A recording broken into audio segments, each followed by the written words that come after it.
Hello mga kaibigan, sadyang napakaganda dito guys sa isang church dito sa Kauyay. Ayan, libutin natin ito, tingnan natin kung anong meron dito guys. Ayan, o di ba? Ang saya-saya at ang ganda-ganda dito. Yan, katulad ng simbahan. Ayan, the Blessed Nicholas Church right here at Kauyay. At sa harap ng simbahan na yan mga kaibigan ay ang napakaraming mga cafe. O yan, tingnan nyo. Ang church na ito guys overlooking sa napakagandang kabukiran dito sa Kauyay. At napakaraming mga punong kahoy. At yun, may mga pine trees din. Parang nasa Baguio ka. O tingnan nyo guys. Akala namin mga konbento, mga kung ano-ano. Pero sa gilid yan guys, may mga pwede ka makapag-kape, iced tea, milk tea, o kung ano-ano pa yan, no? Umakyat ako dyan, akyat tayo dyan mamaya. Pero sa loob ng simbahan guys, tingnan nyo, napakaganda din. Nahiya kasi kami mag-video dito guys, so kaya doon lang sa labas ang kasama ko na nag-video sa akin, Ayan, nabibidyo din ako, binibidyo din niya ako. O yan po, thank you Lord for this opportunity na nakapunta kami dito at nakapagdasal-dasal. Ayan, umakyat ako dyan sa second floor. Ayan, tingnan nyo. Nandun ang simbahan guys. Tingnan nyo, yan, mga cafes yan. Pwede kayong pamili kung saan kayo pwede mag-inom ng magpalamig. Kasi sobrang napakainit ang lugar. At sa gilid ng simbahan ito guys, tingnan nyo, parang malapalasyo talaga. Heaven na heaven talaga dito yung aurahan. Sige, bababa tayo dito kasi walang tao. Sige na, pasok na lang tayo, trespassing. Ayan, ang mga tanim yan guys, fresh flowers yan mga fresh flowers ang lahat na nandito.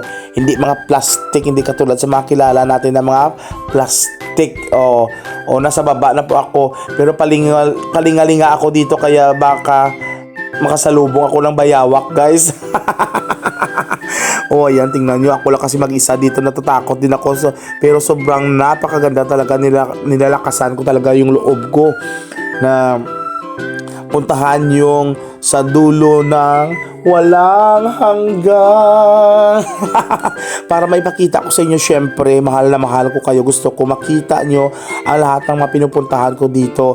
At ang napakaganda dito guys, nasa gitna na ako at napakaganda talaga ng tanawin dito mga kaibigan. Ayan, overlooking pa sa mountain guys. Diba? Please give heart and share this video mga kaibigan at panoorin ang video ito hanggang dulo. Ayan ang mga flowers na yan. Kahit mahirap mag-video mag-isa, sige, tiyaga-tiyaga tayo para sa inyong lahat. Parang nakapunta na rin kayo dito guys, kasi pag napanood nyo ito hanggang dulo at more videos pa kung i-upload mga kaibigan, abangan nyo yan. Ayan, puntahan natin yan, diba? I love this. Sobrang napakaganda talaga. Mag-comment kayo dyan kung anong masasabi nyo. I'm sorry lang sa pag-video ko kasi ako lang mag-isa na nag-video ng sarili ko dito. At syempre hindi mawawala yung elepante dito mga kaibigan sa Kauyay. Totoo na to guys, hindi ato video, nandiyan na ako. Thank you Lord for these wonderful blessings. At salamat sa naglibre lang talaga ang lahat ng mga lakad ko dito sa Thailand. Yun ang pinakamasarap sa lahat. Ayan, nagpapakain siya ng elepante. Dahil nagutom kami mga kaibigan, binila ako ni Teacher Chen ng